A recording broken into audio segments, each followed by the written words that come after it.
asyaddu bayadan minal laban wa ahla minal asal yaguttu fihi mizabani yamuddanihi minal jannah ahaduhuma min dahab wal akhar min waraq. Rasulullah sallallahu alaihi wasallam sampaikan, air telaga itu lebih putih dari susu, lebih manis dari madu. Ada dua saluran yang dipasang di sana, keduanya terbentang dari surga.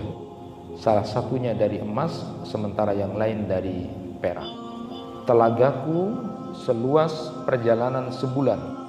Airnya lebih putih dari susu, baunya lebih harum dari kasturi, gelasnya seperti bintang di langit, banyak dan berkilap itu. Barang siapa yang meminumnya, minum di telaga Nabi sallallahu alaihi wasallam itu, maka dia tidak akan merasakan haus selama-lamanya. Orang yang biasa berwudu, artinya menjaga wudunya, artinya ada kaitannya dengan menjaga sholatnya, maka dialah orang-orang yang nanti akan dikenali oleh Rasulullah sallallahu alaihi wasallam yang bisa mendatangi al-haud. Orang yang nanti akan terusir, tidak bisa mendatangi haud itu adalah kelompok orang-orang yang kemudian menyimpang, mengada-ngadakan sesuatu dari ajaran Nabi sallallahu alaihi wasallam. Beliau tulis seperti itu, didasarkan kepada 27 hadis. Dan kelompok kedua adalah orang-orang yang berinteraksi dengan penguasa yang zalim dan suka berdusta. Nanti ada tujuh hadis yang beliau sampaikan, dan itulah dua kelompok manusia yang akan dijauhkan dan tidak akan pernah mendatangi.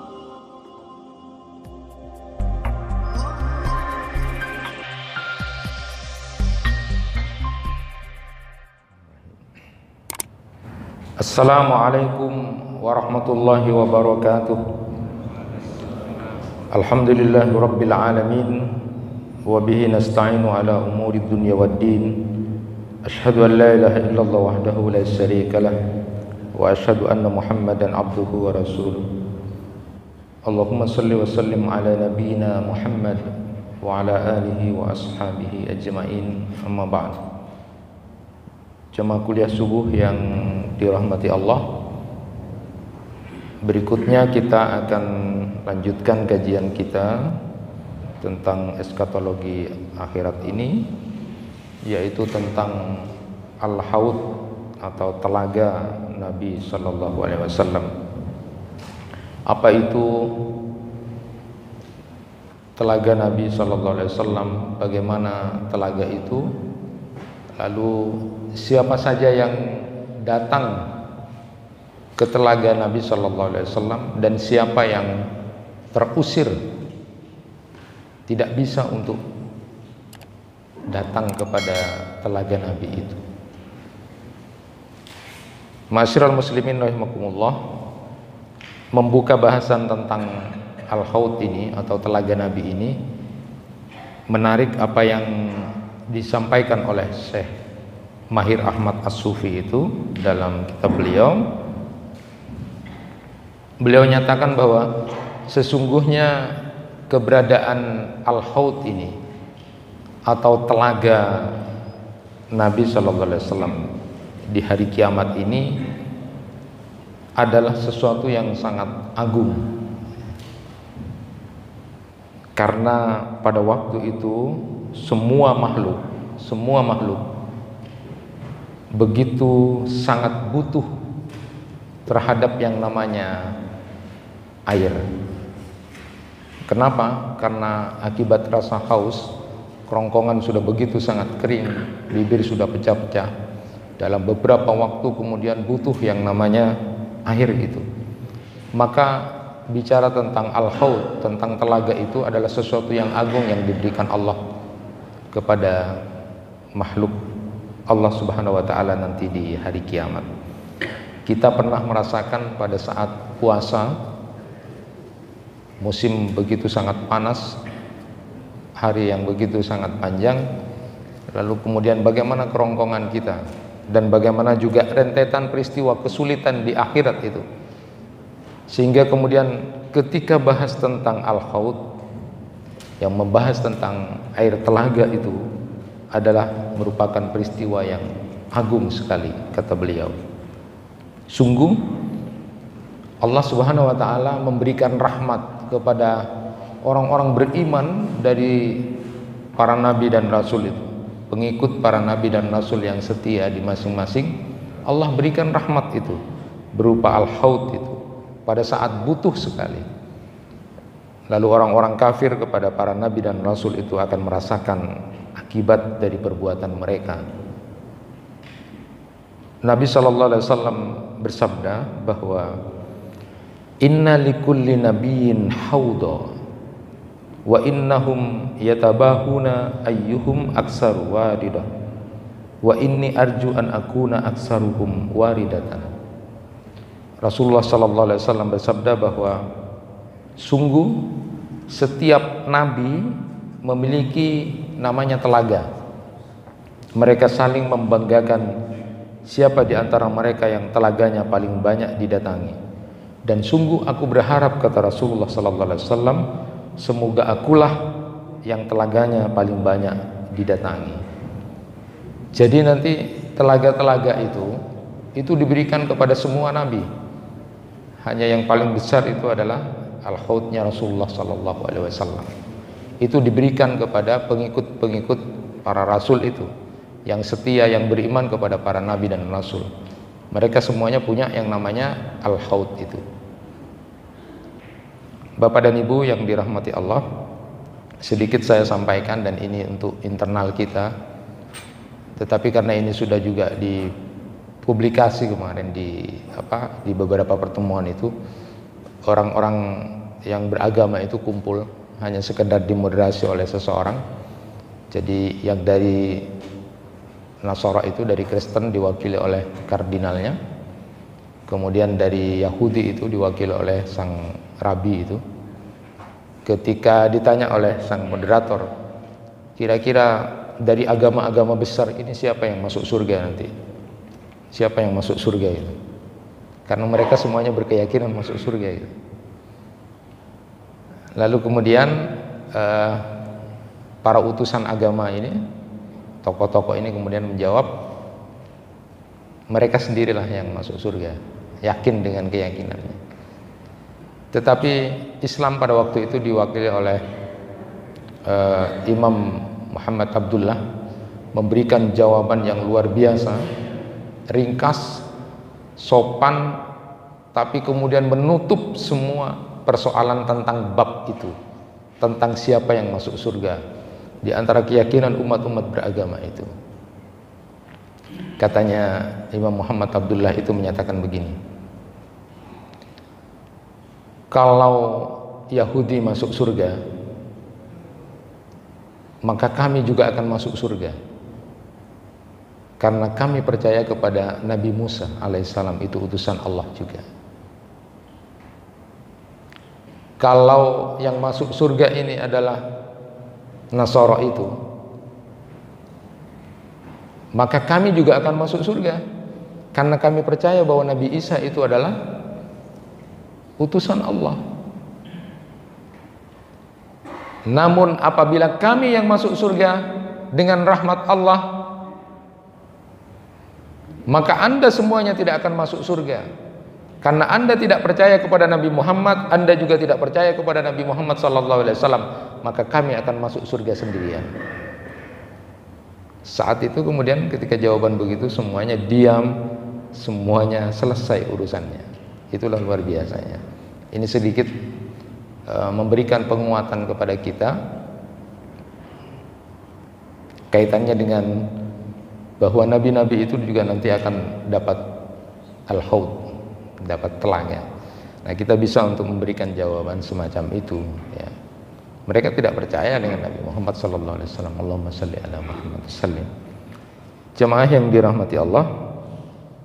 Nah, kalau merujuk kepada riwayatnya Zaid bin Arqam radhiyallahu an itu, ketika suatu saat bersama dengan Rasulullah sallallahu alaihi wasallam, kami singgah di suatu tempat. Lalu beliau bersabda, "Ma antum yajri'u min mi'ati alfin juz'in mimman yurid alayya al-haud tidaklah kalian mencapai satu dari 100.000 bagian dari orang-orang yang mendatangi telagaku, kata Rasulullah sallallahu alaihi wasallam. Ketika perawinya bertanya, berapa jumlah kaum muslimin pada waktu itu, tanya kepada Zaid bin Arqam itu, kurang lebih sekitar 700-800 ribu orang. Artinya kalau kita merujuk kepada ini, ya cuma 1/7, 1/8 yang kemudian mendatangi Al-Haud itu. Jadi ada yang tidak bisa datang, ada yang bahkan terusir dari Al-Haud itu.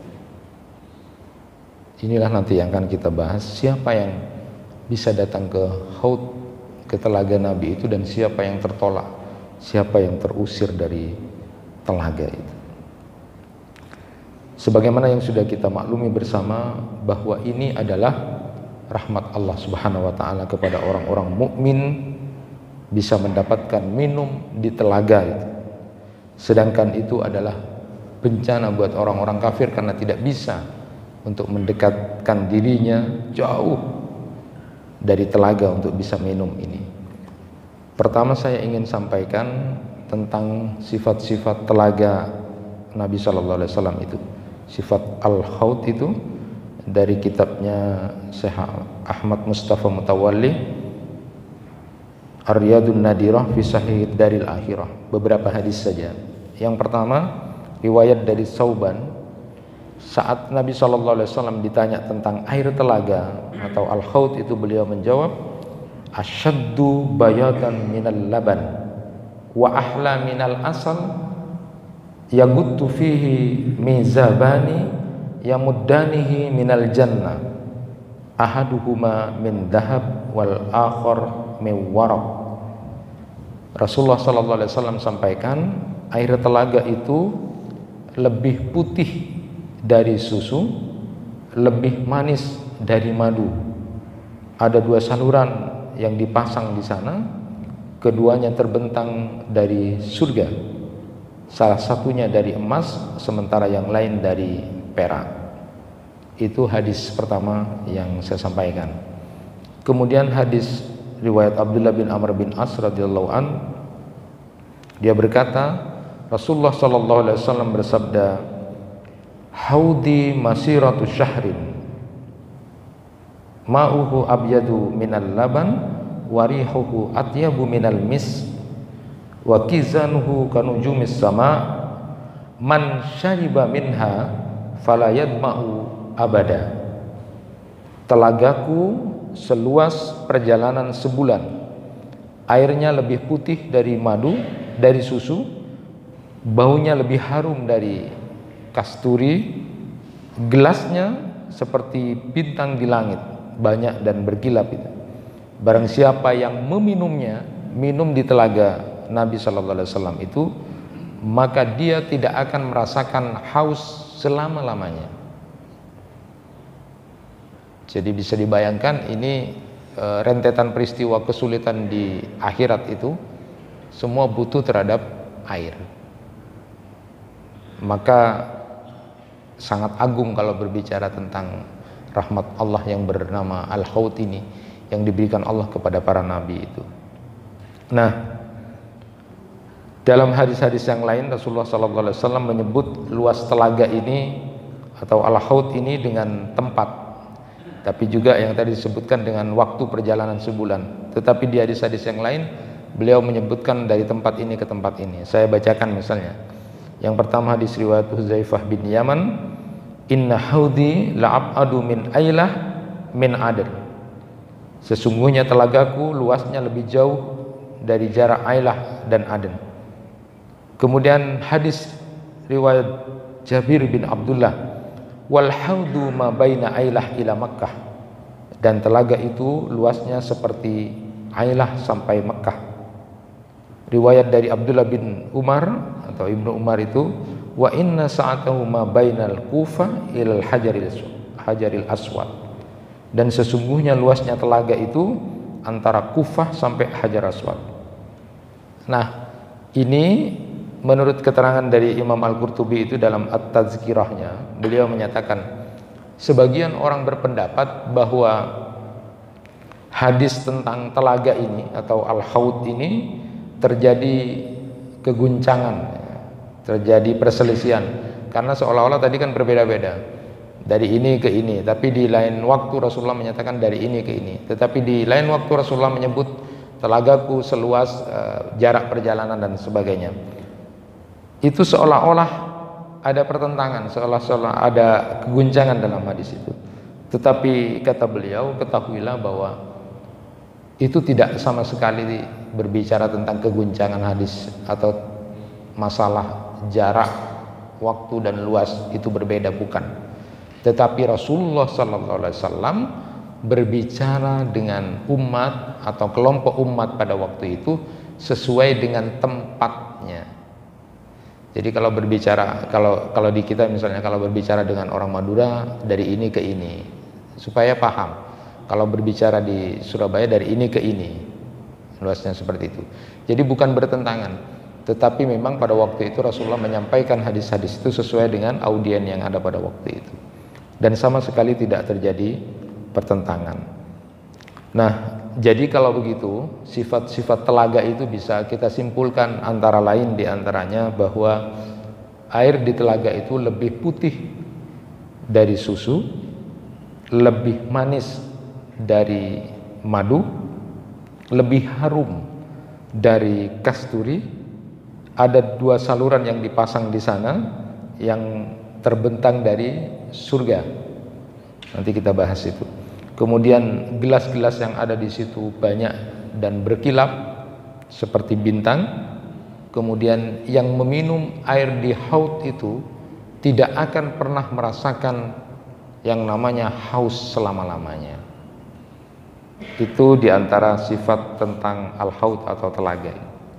Nah, Bapak Ibu yang dirahmati Allah, sekarang singkatnya, siapa saja yang bisa mendatangi al-haud itu?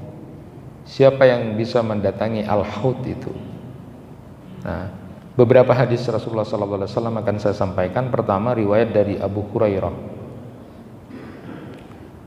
Ada riwayat yang menarik saat Nabi menjelaskan tentang al-haud ini, tentang orang-orang yang akan datang ke telaga ini.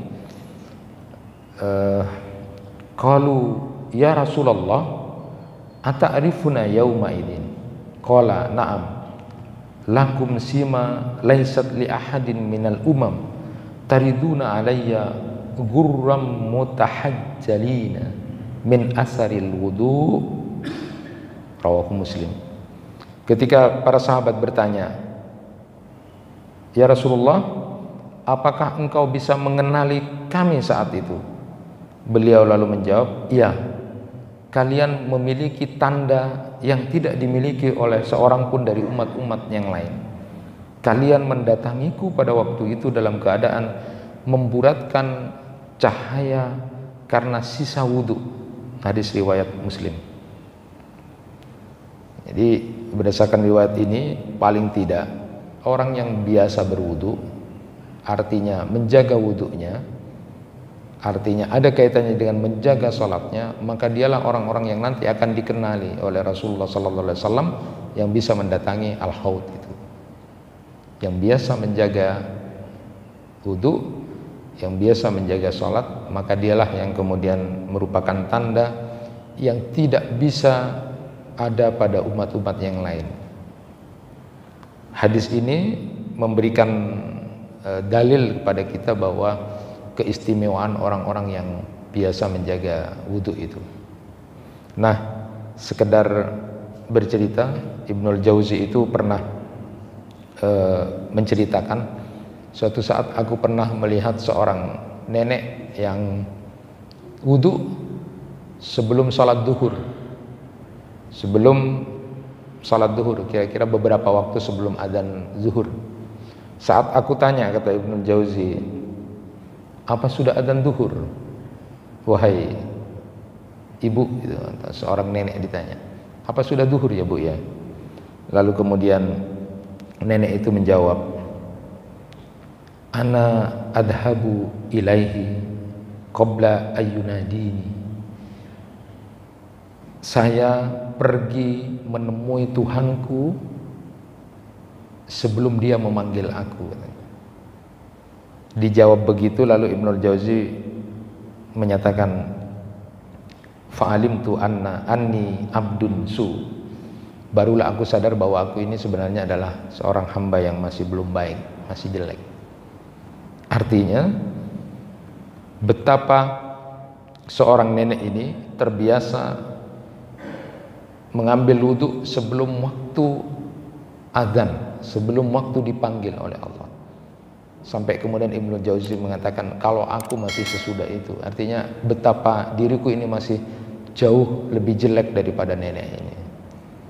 Ini contoh bahwa keutamaan atau keistimewaan orang-orang yang biasa menjaga wudhunya nanti akan dikenali oleh Rasulullah, buram mutahajjalinya. Jadi ada semburat cahaya dari sisa wudhu itu, dan itu tidak ada pada umat-umat yang lain.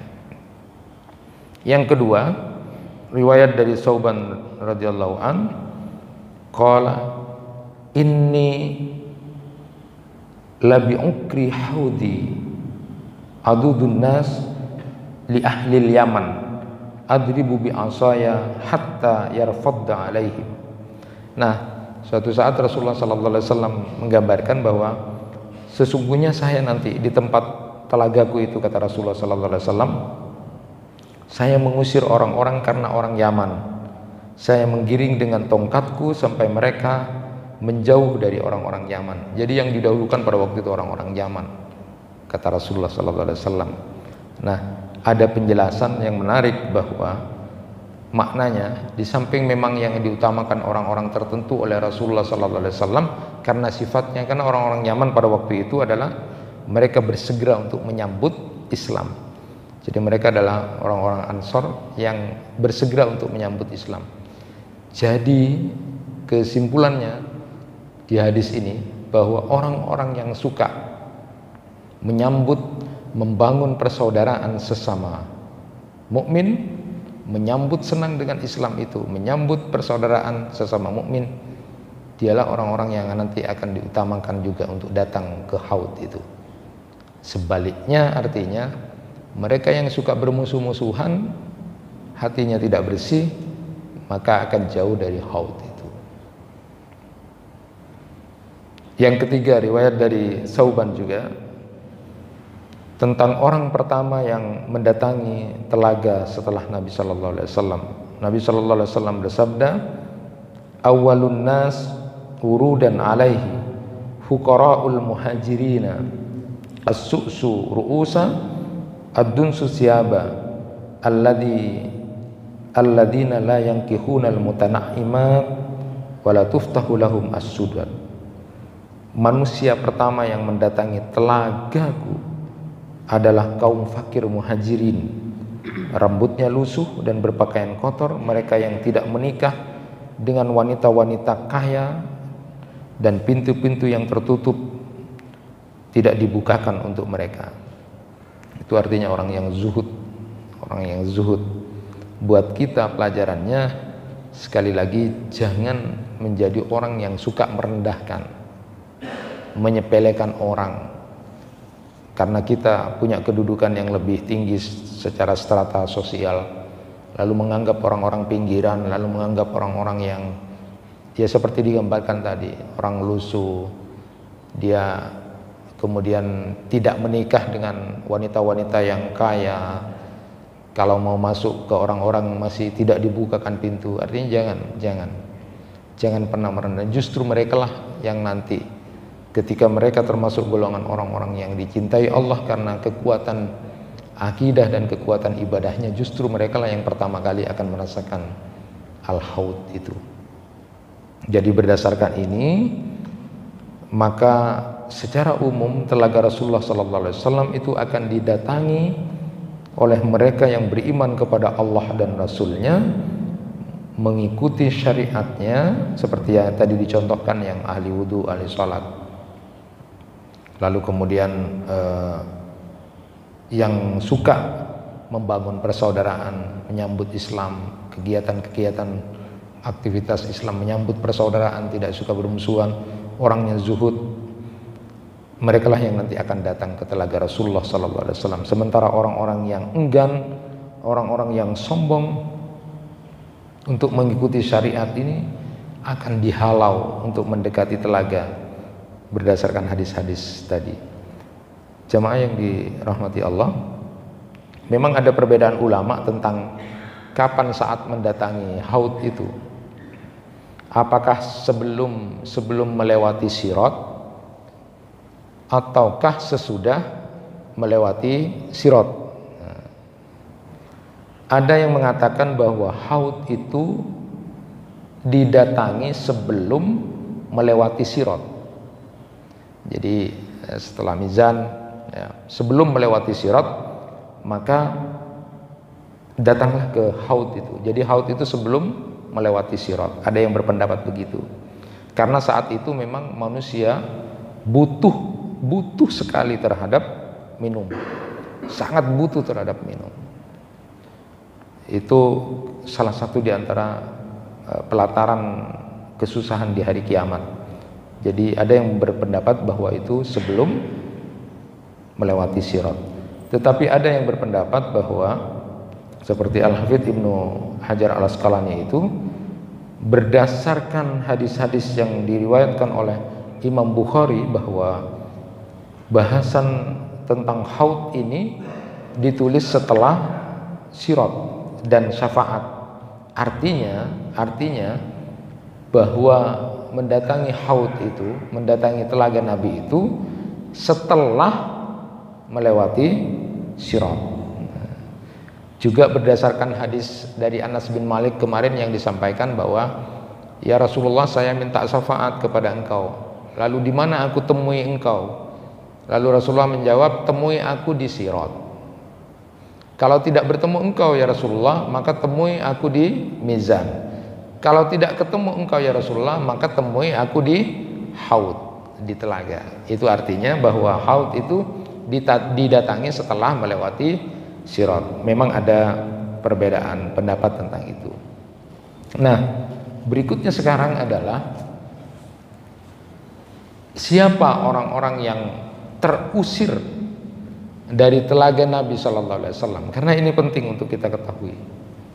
Ada tulisan dari Syekh Muhammad Al-Usabi itu, beliau menulis risalah kecil At-Tardu wal Ib'ad an Haudi Yaumil Ma'ad.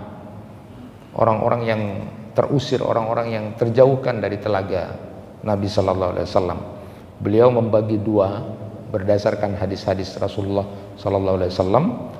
Yang pertama itu kelompok orang-orang yang melakukan perbuatan yang menyimpang atau berbeda dari ajaran Nabi Sallallahu Alaihi Wasallam. Itu ada 27 hadis. Jadi di kitab atau risalah kecil itu beliau mengumpulkan ada 34 hadis Rasulullah yang berkaitan dengan haud ini. Nah, kelompok pertama beliau bagi orang yang nanti akan terusir, tidak bisa mendatangi haud itu adalah kelompok orang-orang yang kemudian menyimpang, mengada-ngadakan sesuatu dari ajaran Nabi Sallallahu Alaihi Wasallam. Beliau tulis seperti itu, didasarkan kepada 27 hadis. Dan kelompok kedua adalah orang-orang yang berinteraksi dengan penguasa yang zalim dan suka berdusta. Nanti ada tujuh hadis yang beliau sampaikan, dan itulah dua kelompok manusia yang akan dijauhkan dan tidak akan pernah mendatangi haud itu. Yang pertama, saya sampaikan hadis kelompok pertama saja, satu saja. Hadis riwayat Ibnu Mas'ud radhiyallahu anhu. Qala Nabi sallallahu alaihi wasallam, ana faratukum alal haud la yurfa'anna ilayya rijalun minkum hatta idza ahwaitu la unawilahum ihtuliju duni fa aqulu ay rabbi ashabi yaqul la tadri ma ahdatsu ba'dak. Ini kalimat yang di hadis-hadis yang lain, 26 hadis yang lain, la tadri ma ahdatsu ba'dak. Nabi sallallahu alaihi wasallam bersabda, saya mendahului kalian di telaga, maka sungguh beberapa orang di antara kalian diangkat, ditampakkan oleh Allah Subhanahu wa taala sehingga aku melihat mereka, kata Rasulullah sallallahu alaihi wasallam. Sehingga ketika aku mencoba untuk mendapatkan mereka, lalu mereka disingkirkan dariku. Lalu aku berkata, wahai Rabb, itu adalah sahabatku, itu adalah sahabat-sahabatku. Kemudian dia berkata, sesungguhnya Muhammad, engkau tidak tahu apa yang mereka ada-adakan sepeninggalmu. Jadi ini 26 hadis yang lain juga sama, ada kalimat la tadri ma ahdasu ba'dak. Jadi Rasulullah itu ketika ditampakkan ini loh, umatmu, terus mau digapai oleh Rasulullah, disingkirkan oleh Allah. Itu sahabat-sahabatku ya Allah. Kamu itu loh tidak tahu apa yang dilakukan dia setelah kamu meninggal dunia. Nah, inilah yang menjadi pembicaraan para ulama. Siapa orang yang disebutkan Allah itu? Orang yang sesudah Nabi lalu kemudian dia melakukan perbuatan yang Rasulullah tidak tahu gitu. Maka di antaranya Imam An-Nawawi itu dalam Syarah Muslimnya menerangkan bahwa kalimat la tadri ma ahdatsu ba'dak, kamu tidak tahu apa yang mereka lakukan sesudah kamu meninggal, itu maknanya pertama yang dimaksud orang-orang itu adalah orang-orang yang munafik dan murtad. Jadi orang-orang munafik dan murtad setelah Rasulullah SAW meninggal. Yang kedua, ada yang berpendapat, dan ini pendapat yang paling rajih gitu, bahwa yang dimaksud itu adalah orang-orang yang murtad setelah Nabi SAW meninggal. Mereka memang pernah bertemu dengan Rasulullah, tapi ketika Rasulullah sudah meninggal, mereka kemudian balik lagi ke agamanya yang lain, menjadi murtad. Itulah orang-orang yang tidak akan mendekatkan dirinya kepada haud dan bahkan akan diusir dari haud. Dan ada yang berpendapat bahwa kelompok orang-orang ini adalah pelaku maksiat dan dosa besar yang mati di atas tauhid, serta ahli bid'ah yang belum sampai keluar dari Islam. Itulah orang-orang yang akan terusir dari haud itu. Al-Hafidz Ibnu Abdul Bar menyatakan semua yang mengada-ngadakan perkara baru atau bid'ah dalam Islam termasuk golongan orang yang akan diusir dari haud, seperti kaum Khawarij, Rafidah, dan semua yang suka memperturutkan nafsunya, termasuk orang-orang zalim, orang-orang yang melakukan kejahatan, merampas hak orang lain dengan terang-terangan, melakukan dosa besar. Mereka ini dikhawatirkan termasuk kelompok orang-orang yang nanti akan terusir dari haud, telaga Nabi Sallallahu Alaihi Wasallam. Itu pendapat dari Al-Hafidz Ibnu Abdul Bar. Nah, secara spesifik juga disebut dalam hadis riwayat Anas bin Malik itu, sinfani min ummati la yaridani alal haud wa la yadkhulanil jannah al-qadariyah wal murji'ah. Dua golongan umatku yang tidak akan mendatangi telaga dan tidak akan masuk surga, yaitu Qadariyah dan Murji'ah. Jadi kalau Qadariyah itu adalah paham yang beranggapan bahwa manusia itu punya kekuasaan dengan kehendaknya sendiri. Tuhan itu tidak ikut-ikut. Tuhan itu tidak ikut-ikut. Nah, itu yang akan dijauhkan dari telaga dan tidak akan masuk surga. Tapi kalau kelompok Murji'ah, kalau Murji'ah itu tidak memasukkan amal dalam bagian dari iman. Jadi pokoknya sudah beriman, walaupun dia melakukan dosa besar, dosa apa, ya tetap aja dia orang mukmin. Itu orang Murji'ah. Dan ini adalah orang-orang yang menyimpang pemikirannya dari ajaran agama. Nah, kalau demikian, dari kelompok pertama ini yang terusir atau tidak bisa memasuki haud itu atau merasakan nikmatnya minum air telaga Nabi Sallallahu Alaihi Wasallam, itu adalah kelompok mereka yang durhaka, mereka yang murtad,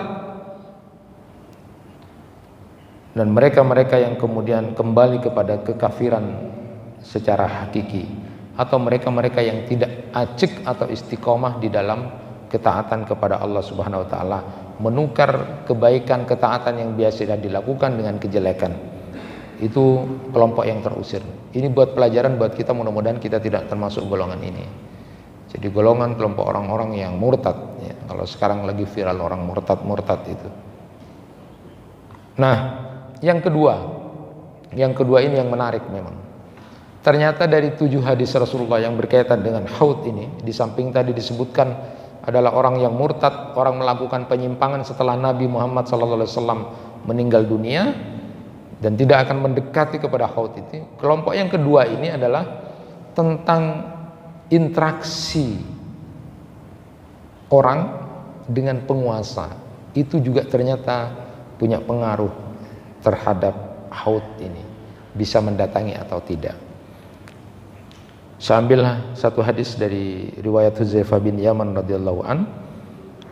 Qala sayakuna ba'di umara yakdibuna wa yadlimuna faman saddaqahum bikadibihim wa man a'anahum ala zalamihim falaysa minni walastu minhu wala yaridu alayya al-haud wa man lam yusaddiqhum wa lam yu'ainuhum ala zalamihim fahuwa minni wa ana minhu wa yaridu alayya al-haud. Rasulullah sallallahu alaihi wasallam bersabda, akan ada sepeninggalku para penguasa yang berdusta dan zalim. Siapa yang membenarkan kebohongan mereka dan membantu mereka dalam kezalimannya, maka dia bukan dari golonganku, kata Rasulullah, dan aku bukan dari golongan dia, kata Rasulullah, dan dia tidak akan pernah mendatangi haud. Dia tidak akan pernah mendatangi telagaku, kata Rasulullah sallallahu alaihi wasallam. Dan siapa yang tidak membenarkan serta tidak membantu kezaliman mereka, maka dia dari golonganku dan aku dari golongannya, serta dia akan masuk ke telagaku, al-haud. Jadi hadis ini memberikan gambaran, dan 6 hadis yang lain sama, berbicara tentang interaksi dengan penguasa. Hadis ini menggambarkan yang pertama, akan ada suatu saat umara atau penguasa yang suka berdusta dan zalim, bahwa yang ikut membenarkan kebohongan penguasa dan bahkan ikut membantu kezalimannya, maka dia tidak akan pernah datang ke telagaku, kata Rasulullah SAW. Begitu sebaliknya, siapa yang tidak ikut, maka dia akan datang ke telagaku, kata Rasulullah. Maka ini penting, interaksi masyarakat dengan penguasa ini disebutkan dalam hadis-hadis itu. Kita sampaikan itu. Cuma kita tidak bisa menentukan siapa, kapan itu. Yang penting dalam komunitas apapun, kalau kita paham ini dalam komunitas kecil, komunitas perkumpulan kekuasaan kecil, dia memang orangnya zalim, dia memang orangnya pendusta, maka kita tidak boleh ikut-ikutan. Karena kalau kita ikut ke dalamnya, maka tidak akan merasakan telaganya Rasulullah. Tetapi kalau kita tidak ikut membenarkan atau ikut membantu, maka kita termasuk golongan orang-orang yang nanti akan mendapatkan haud itu. Termasuk diantaranya dalam konteks kepemimpinan atau kepenguasaan itu, termasuk jangan menjadi penjilat-penjilat dalam kekuasaan. Penjilat-penjilat kekuasaan ini termasuk orang-orang yang tidak akan merasakan telaga dari Rasulullah SAW. Jamaah yang dirahmati Allah, sedikit memberikan kekuatan kepada kita cerita tentang Imam Abu Hanifah itu yang menolak untuk menerima sebuah jabatan menjadi qadhi, menjadi hakim di Kufah pada waktu itu. Gubernur Irak saat itu, Ibnu Hubairah, itu sudah mengancam, pokoknya kak, sampean harus jadi. Tapi terus saja Imam Abu Hanifah itu tidak mau. Sampai berita itu sampai ke Khalifah Abu Ja'far Al-Mansur, Khalifah dari Bani Umayyah itu, kemudian dengar berita itu. Imam Abu Hanifah itu disuruh jadi ketua pengadilan, tidak mau katanya. Ketika itu dipanggil sama Khalifah, tanya, sampean jadi? Saya tidak mau, saya menolak itu. Kamu tidak suka dengan kebijakanku, saya tidak pantas, saya tidak layak untuk menjadi memimpin qadhi di pengadilan di Kufah itu. Anda bohong, katanya Ja'far itu. Katanya Khalifah Abu Ja'far, Anda bohong mengatakan tidak pantas. Nah, itu sampean bilang saya bohong. Kalau saya disuruh jadi hakim, pembohong, ya salah milih saya, katanya. Sampean sendiri yang bilang saya bohong. Akhirnya karena termakan oleh omongannya sendiri, Khalifah itu takut. Pokoknya sampean mau atau tidak? Kalau enggak, akan saya hukum dan saya penjara. Tapi Imam Abu Hanifah kokoh, ya terus saja dia tidak mau, menolak. Akhirnya kemudian dihukum, dipenjara. Lalu kemudian Imam Abu Hanifah itu mengungkap, Rabbi as-sijnu ahabbu ilayya mimma yad'unani ilaih. Sama seperti waktu Nabi Yusuf alaihissalam itu. Kemudian saya lebih memilih penjara daripada saya harus menerima tawaran untuk mendapati atau menerima untuk menjadi qadhi atau menjadi hakim, ya. Sampai kemudian Imam Abu Hanifah ini dipenjara terus, diintimidasi itu, sampai kemudian meninggal di sana. Ada yang mengatakan bahwa beliau diracun atas perintah khalifah pada waktu itu. Ini cerita-cerita orang yang menolak tentang jabatan ini karena memang berbahaya. Nah, apakah kemudian menerima jabatan itu kemudian semuanya salah? Enggak juga. Kalau kemudian keberadaan kita akan punya pengaruh untuk bisa merubah, maka kita harus merebut. Ya. Tetapi kalau kemudian berbahaya buat diri kita, karena nanti orang-orang yang lemah dan tidak kuat itu berada di pusaran jabatan, hancur dia di akhirat. Tapi kalau dia kuat, bisa punya kekuatan untuk memanage dengan baik, kalau nanti dipakai atau direbut oleh orang lain justru akan berbahaya, maka dia ambil. Jadi ini tergantung kepada kekuatan. Tetapi hati-hati bahwa pusaran kekuasaan ini bisa membahayakan nasib seseorang di akhirat. Kira-kira kalau orang sekarang ditawari begitu, mau. Bahkan saya yang pantas, gitu kan? Rebutan kalau sekarang. Kalau ini enggak, malah. Nah, yang menarik itu berkaitan dengan itu adalah kalau sekarang ada istilah gratifikasi itu haram itu ya, karena itu bagian dari korup. Maka itu pernah itu zamannya Umar bin Abdul Aziz sudah begitu. Suatu saat Umar bin Abdul Aziz itu berpidato di depan publik. Dia menyatakan, fa inna haula'i a'taunal ataya ma kana yanbaghi lana an na'khudha wa ma kana yanbaghi lahum ayyutunaha wa inni qad bada'tu bi nafsi wa ahli baiti. Memang luar biasa karena Umar bin Abdul Aziz itu dikenal sebagai seorang pemimpin yang luar biasa. Beliau menyatakan, mereka telah menghadiahiku sesuatu yang tidak layak kuterima dan tidak patut pula mereka memberikannya kepadaku. Aku sendiri dan keluargaku akan memulainya saat ini, kata Umar bin Abdul Aziz. Jadi ada orang-orang yang beri hadiah kepada penguasa itu. Itu sebenarnya tidak pantas aku nerima, wong aku orang mampu gitu bahasanya. Mereka yang pantas mendapatkan harta itu, kok dibuang-buang, kok dikasihkan aku. Berarti ada niat yang lain itu. Maka model gratifikasi ini termasuk riswah suap. Jadi kalau bawahan-bawahan kasih upeti itu, tidak ada itu yang tidak ada niat itu. Oh, ikhlas nih kak, ikhlas tidak ada itu. Maka itu adalah haram. Riswah. Nah, ketika beliau menyatakan lagi, kanatil hadiyatu fi zamani Rasulillah sallallahu alaihi wasallam hadiyatan wal yauma riswah. Hadiah pada zaman Nabi itu ya memang hadiah. Tetapi hari ini adalah termasuk suap. Yang sekarang dikenal dengan gratifikasi itu memang haram. Itulah yang disampaikan oleh Umar bin Abdul Aziz. Dulu memang iya. Kalau bapak ibu biasa memberi hadiah, temannya kebetulan jadi penguasa, jadi pemimpin, lalu kemudian ibu bapak ngasih hadiah, tidak apa-apa. Karena dulu sebelum jadi pejabat, penguasa sudah sering ngasih. Tapi ini tidak pantas. Mestinya dia yang butuh kok ngasih malah ke aku dengan kata-kata ikhlas nih kak, ikhlas tak apa. Itu ada maksud dan itu adalah gratifikasi. Dan orang-orang seperti inilah yang nanti akan jauh dari haud Rasulullah sallallahu alaihi wasallam. Karena dia berinteraksi dengan pimpinan atau penguasa salah karena dia menjilat untuk mendapatkan jabatan tertentu. Na'udzubillah. Jangan tukar akhirat kita dengan urusan dunia.